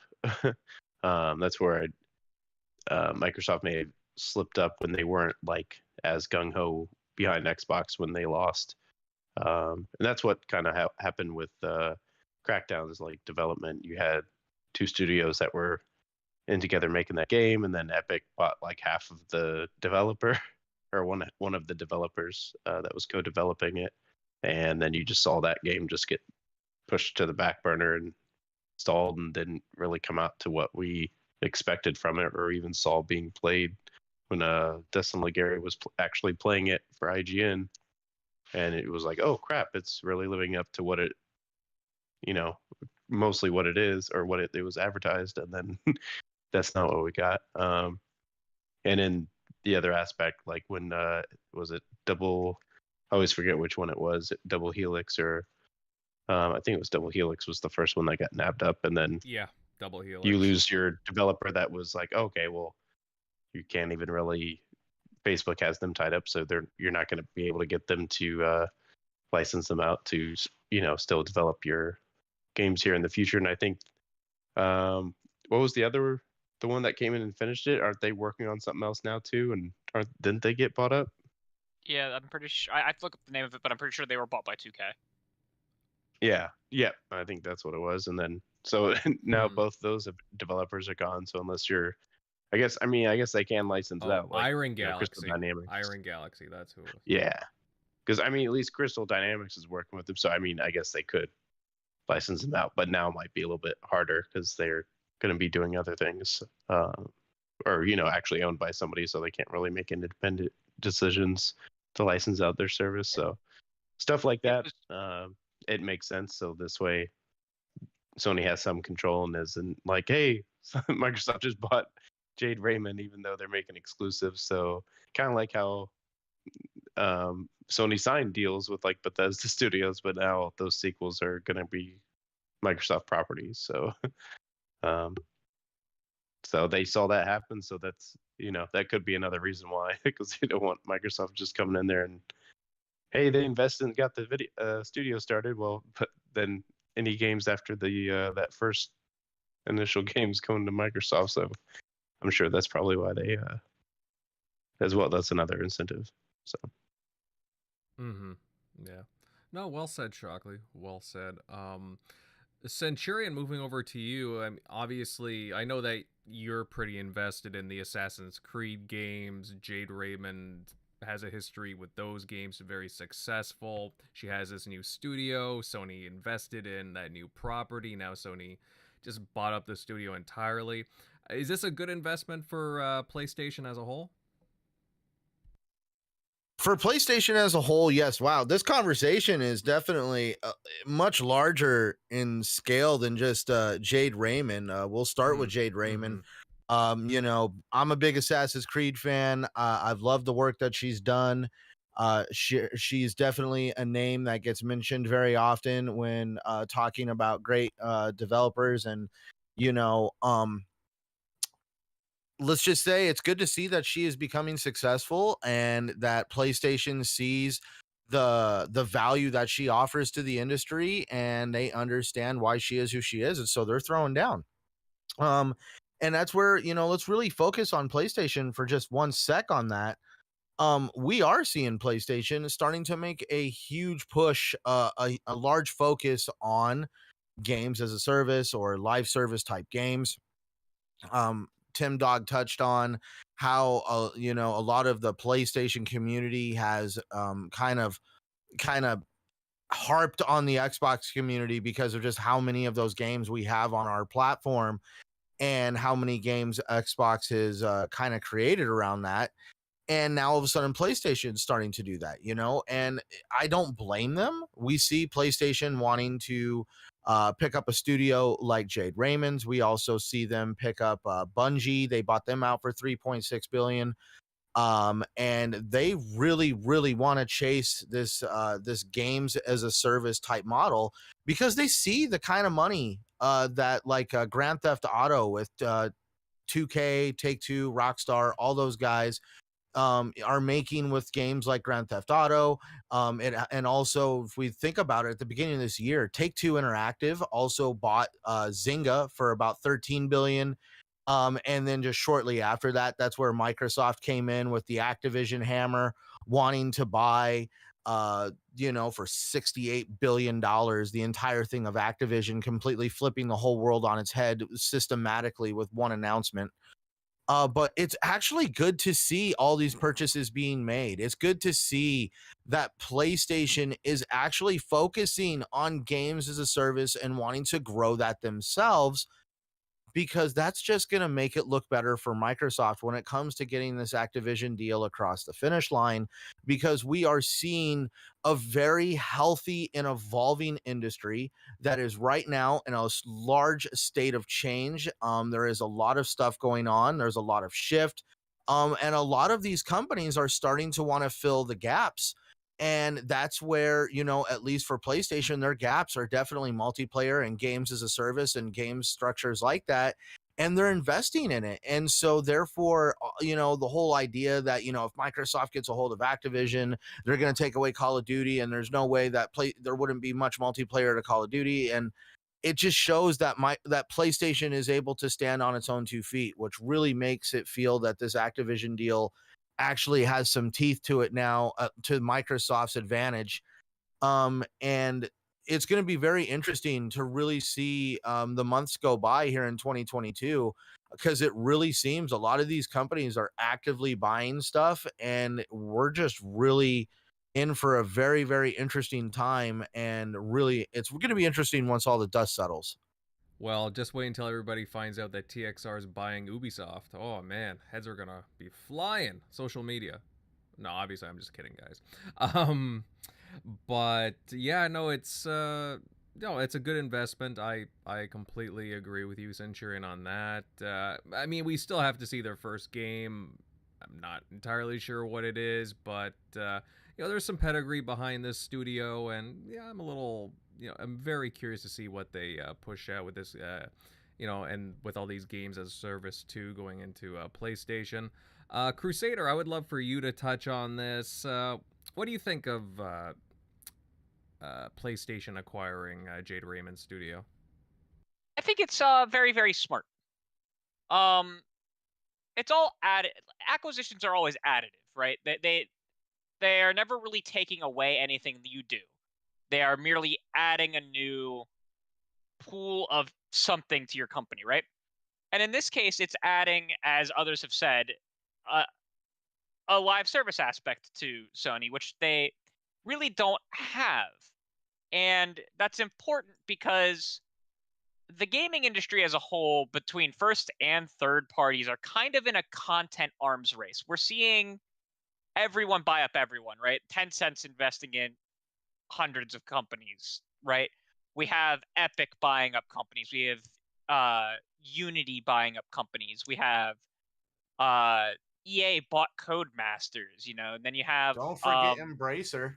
Yeah, Embracer buying up literally every AA and indie developer that exists. Yeah. They have they have 9 publishing arms at last I counted. 9 publishing arms. Yeah. It's insane. Yeah, that's crazy. I think they have something like 77 studios.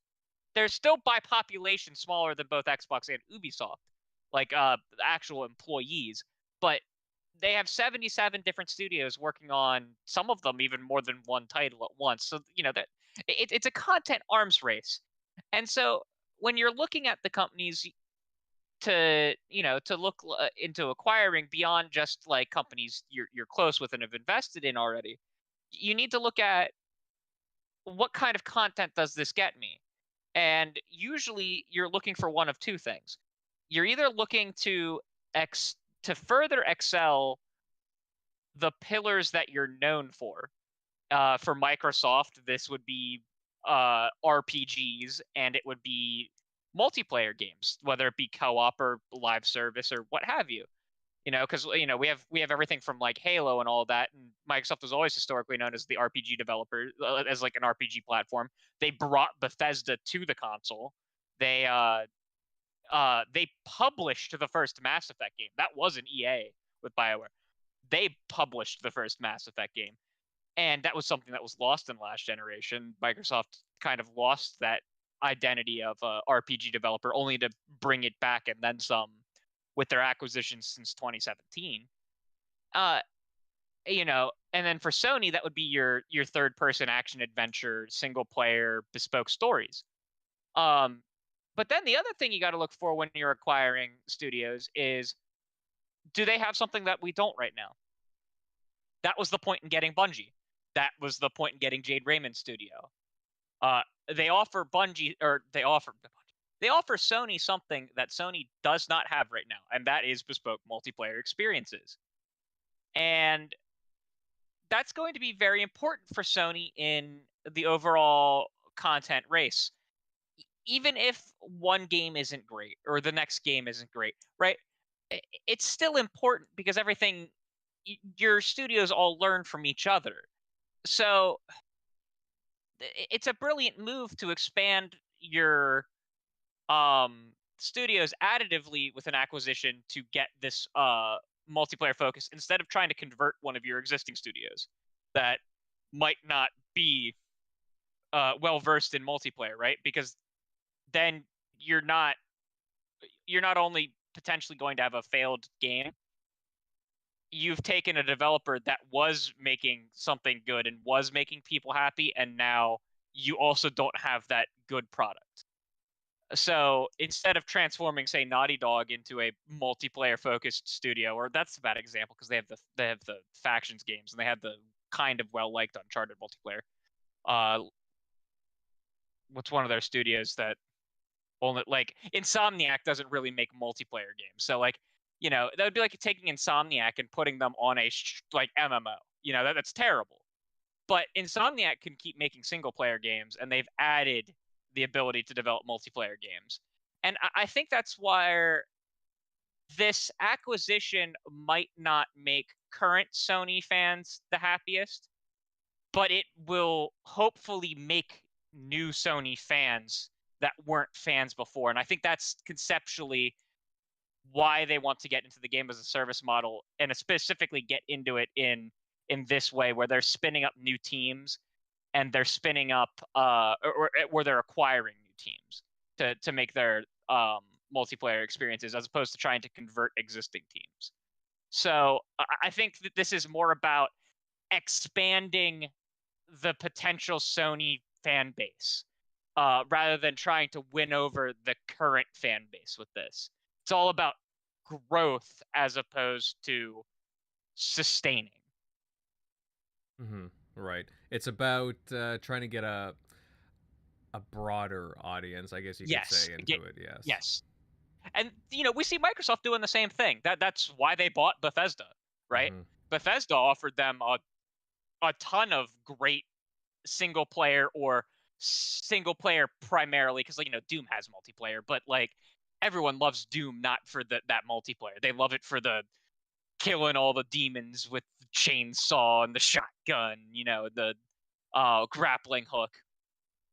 Microsoft's buying many single player studios because it was something that Microsoft was lacking, and we told them for years, you are lacking this, And so what did Microsoft do? They acquired several single player oriented studios, and they didn't take their studios off of making the great multiplayer games that we do love.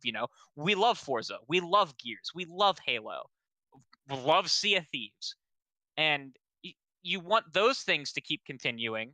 And now we're also going to be adding this other thing, and I think that's the idea of what Sony is doing here, right? Like Nixxes is another great example of that. The Nixxes acquisition, instead of trying to get all of their studios to focus on both console and PC development, they bought a PC porting studio to help, one, train those studios, and two, offload most of that work from those studios to develop for PC, so that the great console things can still happen, but they can also open themselves up to these new areas. Mm-hmm. Well said. Yeah, I mean, overall, it's a pretty decent purchase, and I'm looking forward to seeing what this little studio has to offer. Well, not just for PlayStation, but obviously for everybody. I can't wait to see their game. In the chat, Rebellus, he gave a $2 Canadian super chat. Thank you, pal. Actually, no, it was $4. He had to correct himself. Game Pass greater than Spartacus, he says. Well, we shall see. I mean, guys, the rumors are flying that we will see the Spartacus, the rumored Xbox Game Pass-like subscription service unveiled sometime, this coming week. So it should be interesting in the next coming days what gets announced. I mean, it's very interesting that you bring that up, because I have my own thought on what's going on with PlayStation's shift to games as a service and that whole leak. Yeah, please go ahead. I'm just thinking, because dude, no offense, but we all know how PlayStation is a very, very financially driven company. Let's just go off of the leak. I mean, it seems like everybody's talking about it. Even I'm looking at it right now on DualShocker, so let's not even pretend that this isn't happening. But yeah, the first tier at $9.99 for 3 months. It shows online play and free game demos. So free game demos, let's think. We're working on multiple games as a service. We're going to want to test those games in beta form. We want to have at least 10 out through this company by 2026. We got Jade Raymond's going on. Let's release game betas and also find a way to get people to pay to have access to these betas. and basically, grow that subscription service based on creating almost like the only way you could, because Bungie is going to obviously create multi-plat games, but what if nothing was said about the beta? The beta could be exclusive, and then if they were to lock it into their subscription service, they now have exclusive content in a subscription service, and they can now create hype behind that. And then if you go beyond that to the actual tier, that's $30 every 3 months, then you start seeing the word game streaming. And that's where maybe for the games that come out through Bungie, yeah, maybe you got to buy them on the Xbox side. But what about on the PlayStation side? Now, if you can stream it, which is its own thing, streaming games isn't exactly fun, at any rate, though, to be able to say, well, I could get the Bungie game for free over on the PlayStation side because I play my subscription service, we're about to probably start seeing some very interesting subscription service wars starting to take place between the two companies. Mm-hmm. Well, I mean, everyone was wondering how aggressive PlayStation would be in this space and when they would show something. I mean, we all heard like for the past 6-7 months that they were working on some kind of a subscription service. We had talked about it before, and so there's single player exclusives that everybody raves about does not fit what PlayStation wants to do. PlayStation has that mindset and knows that their big first party studio creations, God of War, Wolverine, Spider-Man, all those games have huge revenue potential for the first couple months that those games come out, so they don't want to put them into this service. But now we're talking about games as a service. We have seen how successful online games are when they're put in services like Game Pass and other ways to, or like with Epic Games and just creating free to play. Call of Duty went free to play. And by creating an avenue of revenue around that model for some of these games, now PlayStation get on board with that because the game will make more money in this service versus it not being in that service.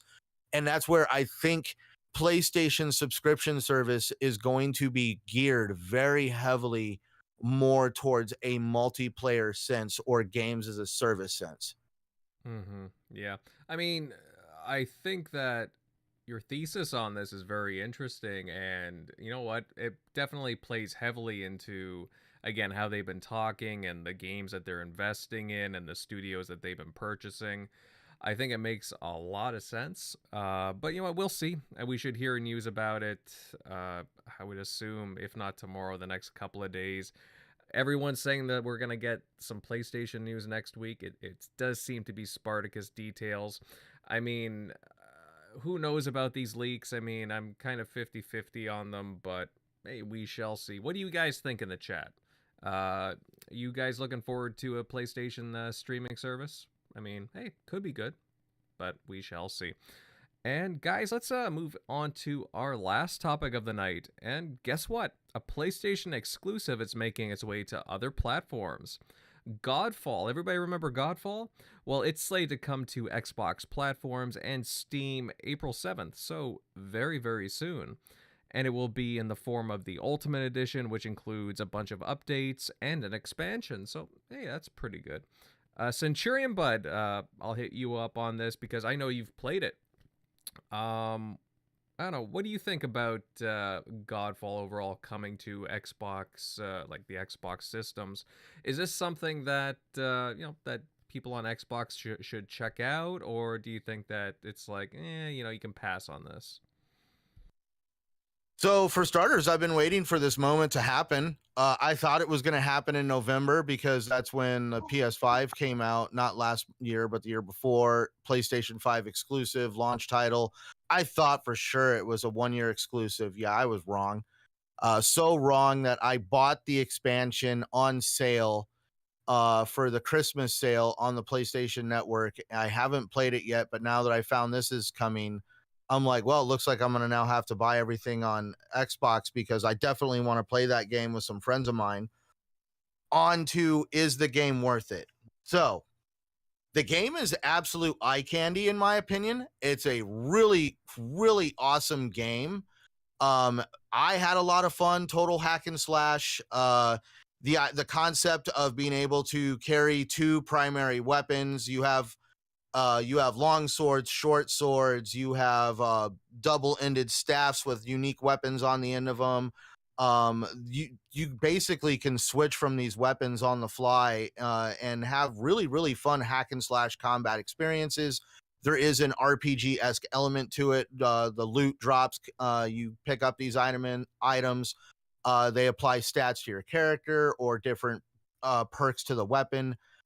It's definitely, I feel, going to have a lot more legs and teeth on the Xbox platform, if you want my honest opinion, purely because I feel over there on the PlayStation, a lot of people over there love that single player narrative driven experience where I feel like Godfall, you could just tell you want to have your friends with you.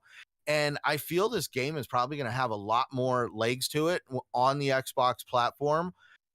If you guys want to check it out, at least you don't have to be like me. I waited for the game to go on sale, but the game is not going to be $70. It's not going to be $60.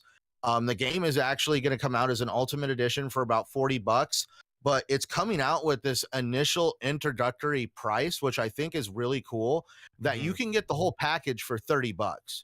For $30, if you have a good group of friends that you can do some good hack and slash with, and let's just say the story at least reminds me of the early Destiny game, hey, this game's really awesome, but this story, this is a very outlandish story, and just be prepared that the story is very outlandish, but I thought the gameplay was fun. At least the acting was good.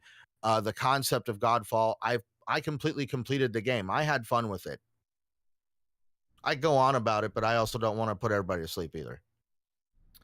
Nah, don't worry about it, pal. I mean, no, you're just giving your honest thoughts on it. And I think, Well, it's Gearbox, and it's good to see Gearbox get outside of cell shading or whatever you want to call whatever they're doing over on Border. Don't get me wrong, Borderlands is a beautiful game. Cell shaded. It's a beautiful game. Tiny Tina's Adventures, another beautiful looking game because of the art form they choose. But with Godfall, they chose to go a different route, and I mean it's actually definitely some 4K eye candy, in my opinion. Mm-hmm. No, good stuff. Good stuff. Thanks for sharing that. Anybody else on the panel? Have any of you guys played Godfall? Crusader, for example. Have you touched Godfall at all, or are you looking forward to maybe playing it on Xbox? I'm not interested enough that I'm going to purchase it when it comes out. If I can get it on a pretty good sale or on Game Pass, yeah, I'll consider picking it up. I have so many things that I actually want to play on my backlog that, like, I would need a bunch of friends to be like, hey, you're playing this with us now. And I'd be like, all right, whatever. So, no, I'm not that interested in it. Which is weird because it's a loot-based game, so you'd think I'd be all over it.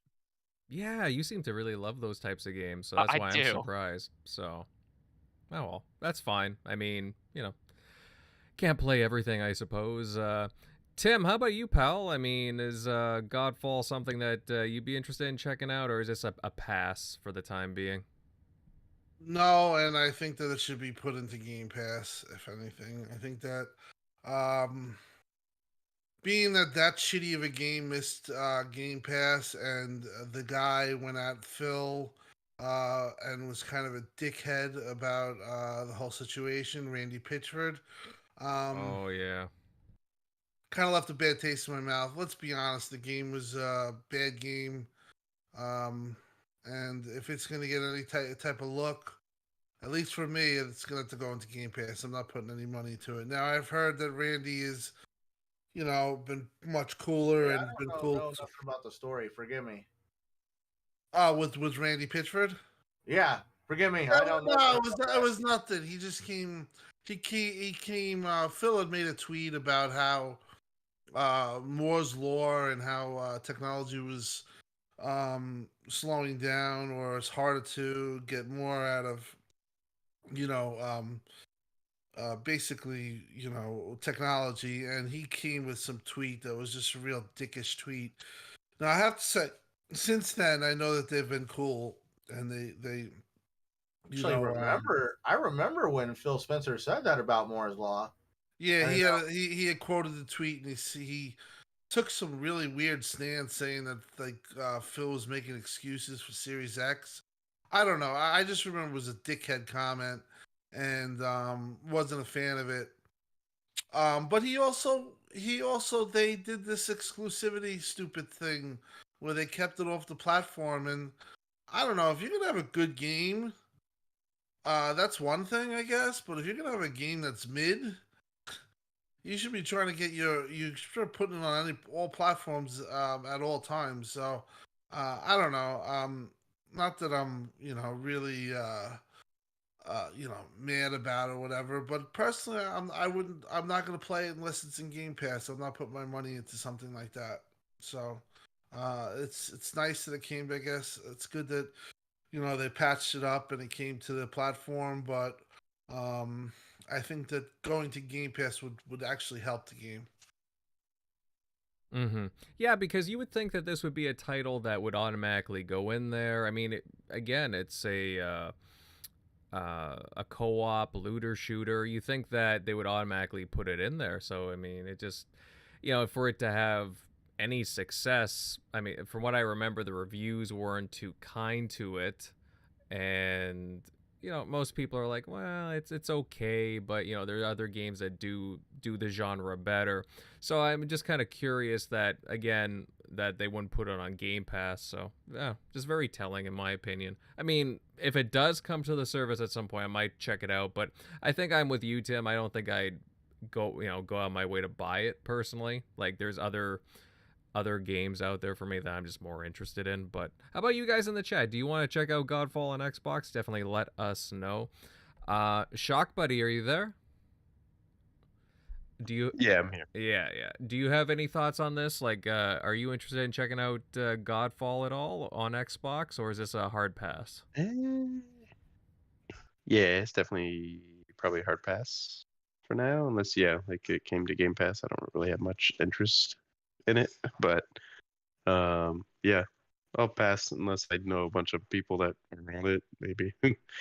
But yeah, it's official. I guess I'm just playing crazy. No, I think that's fine, man. It's just, honestly, I'd say as a value proposition, definitely the game is worth at least $30. Now, it's not definitely worth $60-$70. That's why, I mean, if we're looking at a value proposition now as the Ultimate Edition, that's where I'm just looking at it. Like, I at least feel the game had at least a little bit of fun to it, but especially if you had friends. But I'm going to be interested if they're going to put it in Game Pass, because that's where I think a lot of you guys would really start to check that game out. And if it goes into Game Pass, that's where I really think the game would have some definite, at least change some minds. Mm-hmm. Well, it just, you would think that for the type of game that it is, that it would automatically go in there, but that's interesting that you say that, because I've actually tried to go see if it's even up for pre-order, and it's not even up for pre-order in the store. Like, I mean, if you go on your Xbox and you type in the word Godfall, like, it don't exist. Nothing by that name exists. Interesting.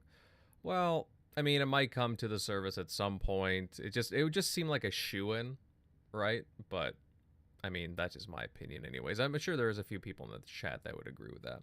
But I don't know, either way, guys, I mean, it's cool that Godfall's coming.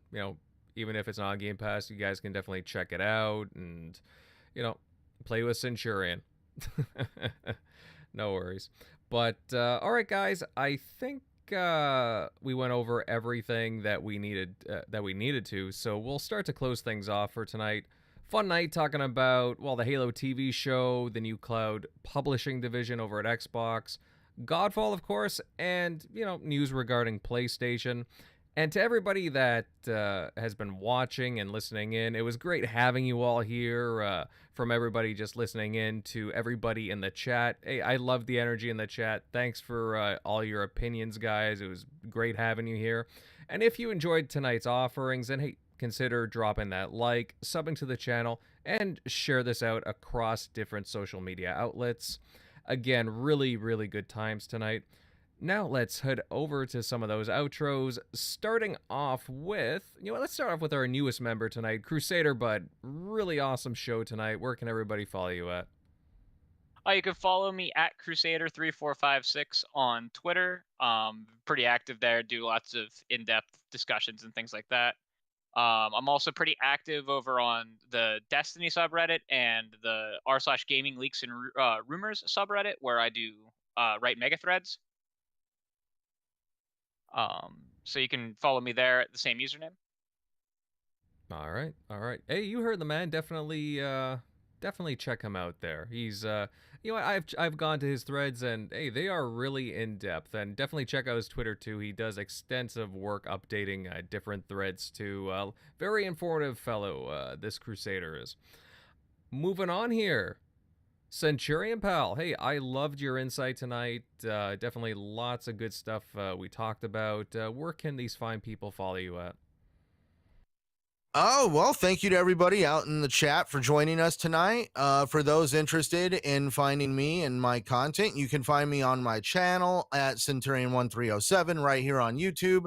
You can also locate me on Xbox Live and Twitter at Centurion1307.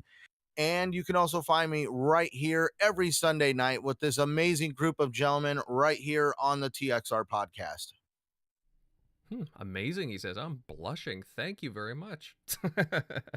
All right. No, that's some kind words there. Thank you, Centurion. Moving on over to Eric Shockley. Buddy, I think you had a fantastic show tonight. Love the discussions. Where can everybody listening and follow you at? Yeah, as always, you can find me at Shocknero on Twitter, Easy Shock on Xbox Live. But yeah, thanks to Crusader joining the team. But yeah, good show tonight, guys, and thanks for stopping by. Of course. And Tim Dog, buddy, hey, awesome show. Quite the spectacle tonight. And yeah, where can everybody follow you at? xCloud Tim Dog on Twitter, and watch the Oscars. Somebody got punched in the face. Oh yeah, I've been wild. I can't believe What? Yeah, Will Smith slapped the crap out of Chris Rock on stage. Now, I don't know, do you guys think that was staged? No, it was not. Like, it's not real. It's real. Because I saw the uncensored version, and you could tell it was real. And then I just read on LA Times that Denzel Washington and somebody else consoled Will, and they took him to the side, and Rock was, I guess, he made a joke about her hair being bald, but she has a condition called a propecia. Yeah. And I don't think he knew that. It was a lighthearted joke, and the dude just went up and slapped him in the face. And then Chris was like, whoa. And then Will's like, keep my wife's name out of your mouth. And then he says it again. He just screams it. Keep my wife's name out of your mouth. The whole place is quiet. I was like, holy shit, this is real. Feel bad. I kind of lost respect. Didn't they just break up? Didn't she cheat on him? And she was screwing another dude like a year ago? I don't know. I just don't think that you could go and do what he did. I get it to I just dropped the video in our group chat. She has pretty bad depression about her hair loss too, from what I've read. Yeah. And you could see when he made the joke, she looked like she saw a ghost. Yeah. Will was laughing, but you could see the way he went at the slap. I thought was fake for a second, and then I saw how the camera kept on Will and his face. I was like, either he gets an Oscar for that performance. Yeah, I mean, listen, and he's up for an Oscar that they say he's going to win. But I don't know. I mean, listen.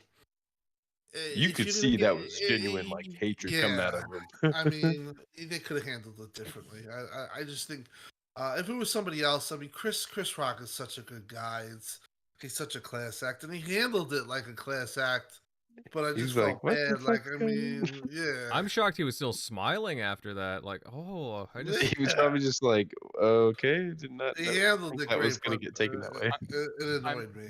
I'm trying to find it. Someone already made a GIF of Will slapping him and the sonic rings come out of him. I You know, cannot find it. you know that's coming, man. But good show tonight, guys. Crusader, you are awesome, and Centurion, we got an all-star cast now. When we get MLD, we're really going to be, something special. So keep up the good work, guys. Mm-hmm. Yeah, Tim's absolutely correct. And you know what, guys, to close off the show, to close off the group, you can find my content over on YouTube at Invader Gaming. I've been putting out a few trophy guides recently, and I hope to get into Kirby very, very soon, actually. Kirby looks pretty fun. But good show tonight, gentlemen. And again, great crowd. We look forward to seeing you all here next Sunday. Have a good one. We will see you later. Bye.